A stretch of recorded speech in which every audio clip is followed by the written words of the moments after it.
പേര് പറഞ്ഞാൽ വിശ്വസിക്കാൻ ആരും ഒന്ന് പ്രയാസപ്പെടും. അത്രയ്ക്ക് ബഹുമാന്യനാണ്, ആദരണീയനാണ്, നീതിമാനാണ്, സത്യസന്ധനാണ്. In spite of all that, he is the worst criminal I have ever come across in my whole career. And that is you, Mr. Hari Prasad, Director General of Police. Shut you! What nonsense are you talking? നിങ്ങൾക്ക് ഭ്രാന്താണ്. ഭ്രാന്താർക്കാണെന്നൊക്കെ താമസിയാതെ മനസ്സിലാവും. But before that you have to answer my question. സ്ഫോടനത്തിന് മുമ്പ് warning call വന്നു എന്ന് പറഞ്ഞതും ജോണിനെ alert ആക്കിയതുമൊക്കെ നിങ്ങൾ മെനഞ്ഞെടുത്ത തന്ത്രത്തിന്റെ ഭാഗമായിരുന്നില്ലേ? എന്തിന്? ജോണിനെ മാധവനോടൊപ്പം വേദിയിൽ നിർത്താൻ. നിങ്ങളുടെ സമനിലയാകെ തെറ്റിയിരിക്കുകയാണ്. അന്ന് വന്ന ടെലിഫോൺ വാണിംഗും ജോണിനെ അലർട്ടാക്കിയതും പരമാർത്ഥമാണ്, പച്ച പരമാർത്ഥം. മറിച്ച് തെളിയിക്കാമെങ്കിൽ തെളിയിക്കണം മിസ്റ്റർ. അല്ലാതെ അർത്ഥമില്ലാത്ത ചോദ്യങ്ങൾ ചോദിച്ച് മനുഷ്യനെ വിഡ്ഢിയാക്കരുത്. അതിനു മുമ്പ് എപ്പോഴെങ്കിലും അതുപോലൊരു വാണിംഗ് കോൾ വന്നിരുന്നുവോ? ഈ ചോദ്യമല്ലേ ആദ്യം ചോദിച്ചത്? അതിനുള്ള ഉത്തരം പറഞ്ഞു കഴിഞ്ഞു. അതിനു മുമ്പ് ഒരിക്കലും അങ്ങനെ ഒരു വാണിംഗ് കോൾ വന്നിട്ടില്ല എന്ന്. അതെ. ഇതുപോലൊരു ഉത്തരം നിങ്ങളുടെ വായിൽ നിന്ന് തന്നെ എനിക്ക് കിട്ടണം. അതുകൊണ്ടാണ് തുടക്കത്തിലെ വെറുതെ ഒരു ചോദ്യം ചോദിച്ചു വിട്ടത്. For what purpose? പറയാം. ഇത് മരിച്ചുപോയ ജോണിന്റെ പേഴ്സണൽ ഡയറിയാണ്. പോലീസിലുള്ള ഒരു സുഹൃത്ത് വഴി ഞാൻ സമ്പാദിച്ചത്. സ്ഫോടനം നടന്നത് 16/9/97. അതിന് 2 ദിവസം മുമ്പ് എന്ന് പറഞ്ഞാൽ 14/9/97. ഡയറിയിൽ ആ ദിവസം ജോൺ ചില കുറിപ്പുകൾ സ്വന്തം കൈപ്പടയിൽ എഴുതിയിട്ടുണ്ട്. സാർ അതൊന്ന് വായിക്കണം. ഹരിപ്രസാദ് സാറിന്റെ നിർദ്ദേശമനുസരിച്ച് ഉച്ചയ്ക്ക് ശേഷം CMന്റെ ഇലക്ഷൻ മീറ്റിംഗിന് സ്പെഷ്യൽ ഡ്യൂട്ടിക്ക് പോയി. പാറേക്കാട് ഹൈസ്കൂൾ ഗ്രൗണ്ടിൽ CMന്റെ ജീവന് നേരെ ഏതോ വാർണിംഗ് കോൾ ലഭിച്ചുവെന്ന് ഹരിസാർ വല്ലാതെ പരിഭ്രമിച്ചതുപോലെ തോന്നി. മീറ്റിംഗ് തുടങ്ങുന്നതിന് മുമ്പ് അപ്പച്ചനെ സുഖമില്ലാതെ ഹോസ്പിറ്റലിൽ അഡ്മിറ്റ് ചെയ്തിരിക്കുകയാണെന്ന് മെസ്സേജ് വന്നു. ഡ്യൂട്ടി CI ശ്രീനിവാസിനെ ഏൽപ്പിച്ച് ഞാൻ നേരെ ചെങ്ങന്നൂർക്ക് പോയി. ഞാൻ പറഞ്ഞതല്ലേ സാർ ഇപ്പോൾ വായിച്ചത്? അന്ന് അറ്റംപ്റ്റ് നടക്കാതെ പോയത് DYSP ജോൺ ഹോസ്പിറ്റലിലേക്ക് പോയതുകൊണ്ടാണ്. അപ്പോ അതിനു മുമ്പ് ഒരു വാർണിംഗ് കോൾ വന്നിട്ടില്ല എന്ന് നിങ്ങൾ പറഞ്ഞത് കള്ളമല്ലേ? അത് ഞാൻ മറന്നുപോയത്. Now I remember. അതിനു മുമ്പും വാണിംഗ് വന്നിരുന്നു. വലിയ വലിയ സാറന്മാരാകുമ്പോ മറവിയൊക്കെ സ്വാഭാവികം. ഇങ്ങനെ ഒരു ഡിഫൻസ് താങ്കൾ എടുക്കുമെന്ന് എനിക്ക് നേരത്തെ അറിയാമായിരുന്നു. പക്ഷേ ഇതുകൊണ്ടൊന്നും സത്യം അസത്യമാകാൻ പോകുന്നില്ല മിസ്റ്റർ പ്രസാദ്. 303186 നിങ്ങളുടെ പേഴ്സണൽ ടെലിഫോൺ നമ്പർ അല്ലേ? അതെ. അതെങ്ങനെ മരിച്ചുപോയ കില്ലർ ബോസിന്റെ ഡെഡ് ബോഡിയിൽ വന്നു? എന്റെ ഫോൺ നമ്പർ അയാൾക്ക് അറിയാവുന്നതുകൊണ്ടല്ലേ അയാൾ എന്നെ ഫോൺ വിളിച്ച് വാൺ ചെയ്തത്. സോറി മിസ്റ്റർ ഹരിപ്രസാദ്, 8 മാസം മുമ്പാണ് കില്ലർ ബോസ് നിങ്ങളെ വാൺ ചെയ്തത്. ഈ നമ്പറിലുള്ള ഫോൺ 303186 നിങ്ങൾക്ക് ടെലിഫോൺസ് അലോട്ട് ചെയ്തിട്ട് 3 മാസം കഴിഞ്ഞേ ഉള്ളൂ. So you want to see the DOT records? അതുമ്പോൾ അയാൾ എങ്ങനെയോ തപ്പിയെടുത്തു എന്ന് നമുക്ക് സമാധാനിക്കാം. പക്ഷേ ഇതാരുടേതാണെന്ന് മനസ്സിലായോ? ഇതെന്റെ പേഴ്സണൽ ഡയറക്ടറി ആണല്ലോ. ഇത് എവിടെ നിന്ന് കിട്ടിയെന്നൊക്കെ പിന്നീട് പറയാം.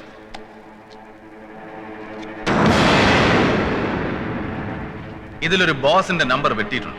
വീണ്ടും അതിന് താഴെ അയാളുടെ പുതിയ നമ്പർ എഴുതിയിട്ടുണ്ട്. 080 ബാംഗ്ലൂരിലെ കോഡ് നമ്പറാണ്. ആരാണ് ബാംഗ്ലൂരിലെ ഈ ബോസ്? കസിനോ, ഫ്രണ്ടോ, റിലേറ്റീവോ? ആരാണ്? ഇത് മറ്റാരുടെ അല്ല, കില്ലർ ബോസിന്റെയാണ്. ഈ നമ്പറിനെ കുറിച്ച് ബാംഗ്ലൂരിൽ അന്വേഷിച്ചപ്പോൾ ഈ ഫോൺ ഇപ്പോൾ നിലവിലില്ല, കട്ട് ചെയ്തിരിക്കുകയാണെന്നാണ് അറിയാൻ കഴിഞ്ഞത്. തുടർന്ന് ബോസിന്റെ ഫോട്ടോഗ്രാഫ്സ് അവിടുത്തെ പോലീസിന് അയച്ചു കൊടുത്തു. അതിനവർ തന്ന മറുപടിയാണ് ഈ ഫയലിൽ. ഈ ടെലിഫോൺ നമ്പറിലുള്ള അഡ്രസ്സിൽ ഇപ്പോൾ ആൾ താമസമില്ല. പക്ഷേ ഫോട്ടോയിൽ കാണുന്ന ചെറുപ്പക്കാരൻ അവിടെ കുറെ കാലം താമസിച്ചിരുന്നതായി അയൽവാസികൾ നന്നായി ഓർക്കുന്നു. ഇനി പറയൂ, കേരളത്തിലെ ഉയർന്ന സത്യസന്ധനായ പോലീസ് ഓഫീസർക്ക് ഈ വാടക കൊലയാളിയുമായി എന്ത് ബന്ധം? അവന്റെ ടെലിഫോൺ നമ്പർ നിങ്ങളുടെ ബുക്കിൽ വരാൻ കാരണം? ആ കൊലയാളി നടത്തിയ സ്ഫോടനത്തിൽ നിങ്ങൾക്ക് എന്താണ് പങ്ക്? ആ സ്ഫോടനത്തിന് കാരണക്കാരനായ പൂഴിമറ്റം തോമസ് നിങ്ങളുടെ ആരാണ്? ഇതിനൊക്കെ നിങ്ങൾ മറുപടി പറഞ്ഞേ മതിയാവും മിസ്റ്റർ പ്രസാദ്. ഒരു പ്രയോജനവുമില്ലാത്ത ഡിഫൻസിൽ തൂങ്ങിപ്പിടിച്ച് നിൽക്കാൻ ശ്രമിക്കണ്ട. രക്ഷപ്പെടാൻ ഒരു പഴുതുപോലും ബാക്കിയില്ല. ഇനിയെങ്കിലും സത്യം പറയാനുള്ള കറേജ് നിങ്ങൾ കാണിക്കണം. Please, you have no more loopholes. You are finished forever mister Hariprasad. May I conclude now? Poozhimattam തോമസിന്റെ പ്രവൃത്തികളിൽ സൈലന്റ് പാർട്ട്ണർ ആയിരുന്നു ഹരിപ്രസാദ് എന്നുള്ളത് പലർക്കും അജ്ഞാതമായിരുന്നു. ഇവൻ പറയുന്നതുവരെ എനിക്കും. ജോണിന്റെ റിപ്പോർട്ട് പുറത്തു വന്നാൽ തോമസിനോടൊപ്പം തന്റെയും അവസാനമായിരിക്കുമെന്നറിയാവുന്ന ഹരിപ്രസാദിന്റെ ബുദ്ധിയുലുദിച്ച ഗൂഢാലോചനയുടെ ഫലമാണ് ഈ സ്ഫോടനം. വരാത്ത ഫോൺ കോളിന്റെ പേര് പറഞ്ഞ് ജോണിനെ കുരുക്കി. ഒപ്പം നാമാവശേഷമായി തീർന്ന മാധവൻ ശക്തമായ ഒരു പുകമറയായി. ഒരു വെടിക്ക് രണ്ട് പക്ഷി. മുൻ പരിചയത്തിലുള്ള കില്ലർ ബോസിനെ പെൺവേഷം കെട്ടിച്ചു. തുടർന്ന് അന്വേഷകരെ തെറ്റിദ്ധരിപ്പിക്കാൻ ക്യാമറയും ഉപേക്ഷിച്ചു. Very very intelligent were you mister Hariprasad, but you never ever realised the power of truth. ഏത് ഗർത്തത്തിൽ ഇതിനെ മൂടി ഒളിപ്പിച്ചാലും അത് പുറത്തു വരും, വന്നേ തീരൂ. That is a cosmic law. Your honour, വളരെ പ്രതീക്ഷയുടെ SIT ഏൽപ്പിച്ച ഈ അന്വേഷണം തികഞ്ഞ ആത്മാർത്ഥതയോടെ പൂർത്തിയാക്കാൻ കഴിഞ്ഞു എന്നുള്ള വിശ്വാസത്തോടെ I request your lordship to take its own action. Yes.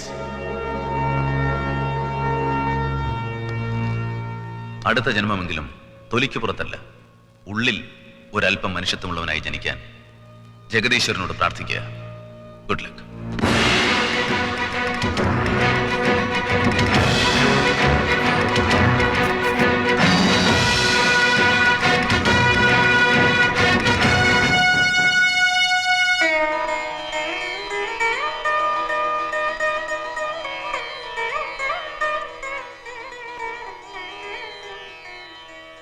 ശതമാനം ഭവതി, ശതായുഷ്മാൻ ഭവതി.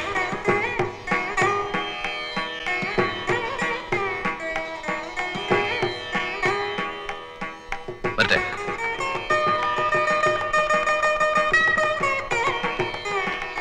വരട്ടെ ശങ്കരേട്ടാ. ചിങ്ങത്തില് അച്ഛന്റെ പിറന്നാളാണ്, അത് മറക്കണ്ട. അതൊക്കെ എനിക്ക് നല്ല ഓർമ്മയുണ്ട്. വരട്ടെ. ഒരല്പമെങ്കിലും മനസ്സിന് വിഷമുണ്ടാക്കുന്ന രീതിയിൽ എന്തെങ്കിലും പെരുമാറ്റം എന്റെ ഭാഗത്തുനിന്ന് ഉണ്ടായിട്ടെങ്കിൽ ഐ എം സോറി. ഞാനാണ് സാറിനോട് മാപ്പ് പറയേണ്ടത്. It's okay. ബൈ. ഒരപേക്ഷയുണ്ട്. നിങ്ങളെയൊക്കെ വിട്ട് എനിക്കിനി ഇവിടെ വയ്യ സാർ. എന്നെ കൂടെ ഡൽഹിയിലേക്ക് കൊണ്ടുപോയേക്കണം. ഞാനൊരു വഴി കണ്ടുവച്ചിട്ടുണ്ട്. ഓ, ഓക്കെ.